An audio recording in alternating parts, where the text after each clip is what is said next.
আসসালামু আলাইকুম, সবাই কেমন আছেন? আশা করছি সবাই ভালো আছেন। আল্লাহর রহমতে আমরাও ভালো আছি। আর আমার কাছে রমজানটা বেস্ট।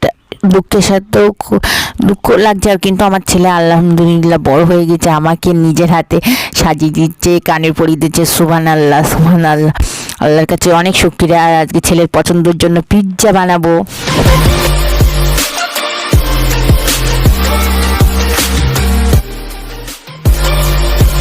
এদিকে ঝটপট পিৎজা বানানোর দুটো ডিম ফাটিয়ে নিয়েছি। এদিকে আমি টমেটো, পেঁয়াজ আর ডিম সেদ্ধ করে নিই, সেইগুলো ভাজা করে নিয়েছি অল্প তেলে, আর চিজ। এদিকে পাউরুটি ঝটপট বানাবো। এদিকে আমরা কেনাকাটা করতে তাহলে সময় হয়ে গেছে। পাউরুটিগুলো দিয়ে ডিম দিয়ে মাখিয়ে নিচ্ছি।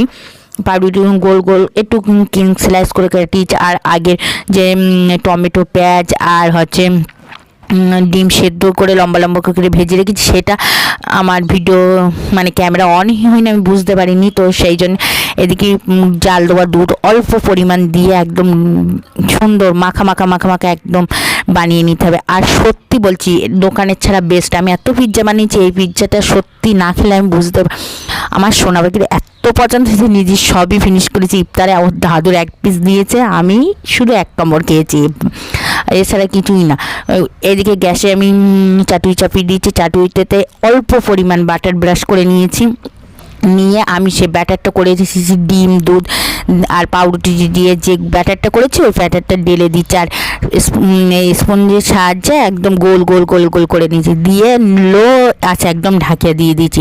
এবার গ্যাসটা বন্ধ করে দিয়েছি, দিয়ে উল্টে দিয়েছি।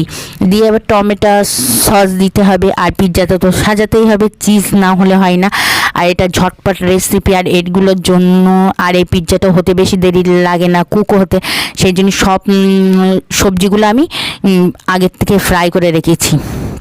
আর এইগুলো সবজিগুলো টমেটো সসগুলো দিয়ে ডিম যে ডিমের সেই পুরটা রেখেছিলাম না, ওই পুরটা আমি দিয়ে দিয়েছি। একদম এত সুন্দর কালারটা জোশ এসেছে, আর খেতে অসুন্দর ঘ্রাণটা ঝাবেরেছে। আর উপরের থেকে নিজের মন মতিন চিজ দিয়ে দেবেন। চিজটা আমার ছেলেই পছন্দ করে। আবার গ্যাসটা ধরিয়ে একদম লো আছে 5 মিনিট দিয়ে দিলেই হয়ে গেল।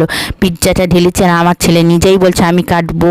ও নিজেই কেটে আবার ট্রাই করেছে। গরম গরম, এত গরম তা কি বলবো, আমি ফুদাও। আর দেখেন কত সুন্দর, এত সুন্দর সফি, আর এত সুন্দর হয়েছে কি বলবো ইফতারের। আর আমার ছেলে ফুফু দিয়েই খেয়ে নিচ্ছে। তো ভিডিওটা যেই পর্যন্তই, সবাই ভালো থাকবেন, সুস্থ থাকবেন। আর আজ বলাকে সাথে দেখবেন, আমাদের জন্য দোয়া করবেন। খোদা হাফেজ, বাই বাই, টাটা। আর এইভাবে বানিয়ে খাই। আমার ছেলের পুরো ফিনিশ হয়ে গেছে। এবার একটুখানি আমি নিজে রিভিউ দেওয়ার জন্য একটু ভিডিওটা অন করেছি, আম্মু তোমার খেতে হবে না। তো খোদা হাফেজ, বাই বাই। বাড়িতে এভাবে ট্রাই করবেন প্লিজ।